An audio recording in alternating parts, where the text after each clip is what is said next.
In the last segment, we talked about naturalism, which is one argument against premise one of the moral argument for the existence of God.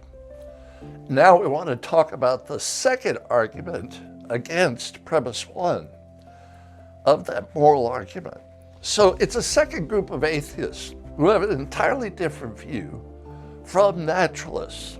And we said they were called atheistic moral Platonists. They say that objective moral values and duties actually do exist, but independently of any God. So that is their thought. According to surveys, most philosophy professors are atheistic moral Platonists. They tend to be deeper thinkers from a logical standpoint on that. And atheistic moral Platonism is a safer and more logical position to take than naturalism, in my opinion.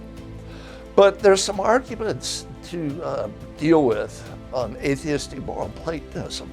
First, we can understand if you say that a person exists or a person is just, because a person is a concrete object with physical dimensions. It's easy to understand existence in that context.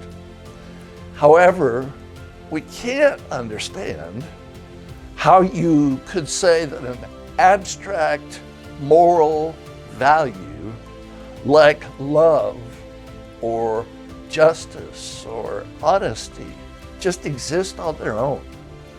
That's the difficult part to understand.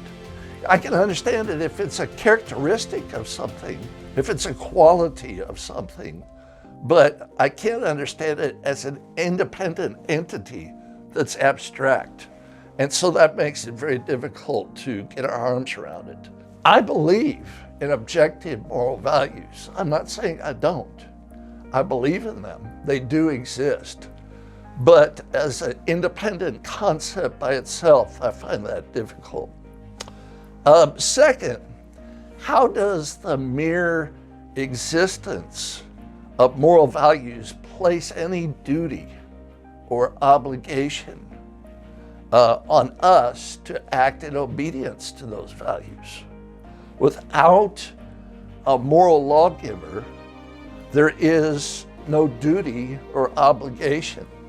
For example, let's assume that abstract values like justice and mercy and love exist independently on their own, as is being suggested. If that's true, then abstract vices like hatred and selfishness and injustice also exist on their own, independent. What keeps us from choosing one over the other? What makes us choose values over vices? Third, it seems incredible to suggest that by blind evolutionary forces, simply abstract moral values just arose out of nothing by chance. This weighs down the idea of evolutionary theory with even more assumptions and makes it harder to embrace, because they're saying that an abstract moral realm of right and wrong just arose by chance, just as the physical world around us just arose by chance. Normally, our atheist friends would go to any extent possible to deny miracles. But holding on to that idea that abstract moral values arose by chance requires greater faith, I think, because you have to stick to that theory, you have to adopt that theory. So it seems to me that a much more plausible explanation would be that the physical realm and the abstract moral realm are both under the sovereignty of a divine being, who has created both. I think that's much more simple and more direct than the idea that they both arose by chance. So using atheistic moral Platonism's arguments against premise one, I don't think it works. I believe it's more likely than not that a divine being, such as a moral lawgiver or a God or whatever you want to refer to him as, a higher power, I think it's more likely that he exists and that he created these things. So premise one, I believe, is more likely to be true.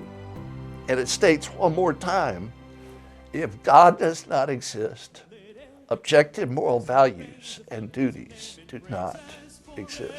Proclaim the glory of the Lord, make known his mighty deeds to all, take up the call, let every nation know.